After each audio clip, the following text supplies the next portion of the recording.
Bupati instruksikan OPD sampaikan data sesuai program kerja 2022.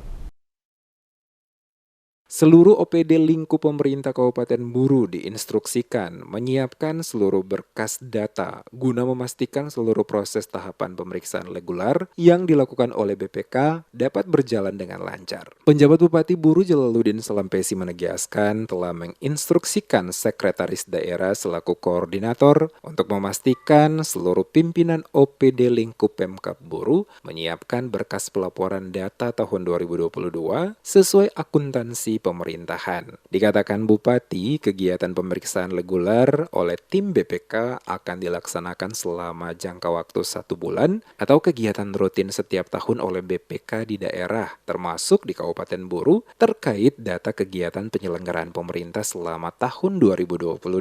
Oleh karena itu, selaku penjabat Bupati mengingatkan setiap OPD untuk memastikan seluruh data yang disampaikan nanti sesuai dengan program kerja yang dihasilkan sepanjang tahun 2022 lalu dengan mengacu pada aturan dan ketentuan yang berlaku berdasarkan pola pemeriksaan dari BPK. Dengan menyiapkan seluruh data secara terbuka, akan memudahkan seluruh informasi yang disampaikan lebih transparan sehingga memudahkan tim BPK dalam melakukan seluruh tahapan proses pemeriksaan.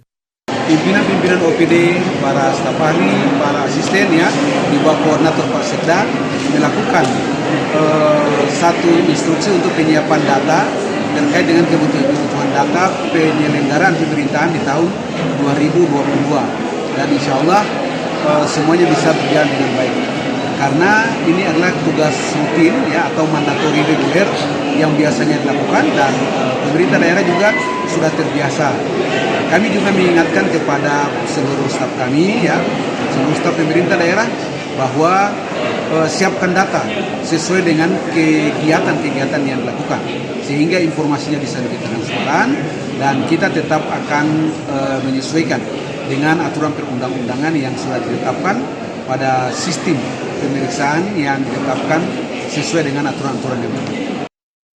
Seperti diketahui, terdapat 3 jenis pemeriksaan yang dilaksanakan oleh BPK, yaitu pemeriksaan keuangan, pemeriksaan kinerja, dan pemeriksaan dengan tujuan tertentu. Salah satunya adalah di mana pemeriksaan keuangan adalah pemeriksaan atas laporan keuangan pemerintah pusat dan pemerintah daerah. Pemeriksaan keuangan ini dilakukan oleh BPK dalam rangka memberikan pernyataan opini tentang tingkat kewajaran informasi yang disajikan dalam laporan keuangan pemerintah. Pemeriksaan keuangan bertujuan untuk memberikan keyakinan yang memadai atau reasonable assurance bahwa laporan keuangan telah disajikan secara wajar dalam semua hal material sesuai dengan prinsip akuntansi yang berlaku umum atau basis akuntansi komprehensif selain prinsip akuntansi yang berlaku umum di Indonesia.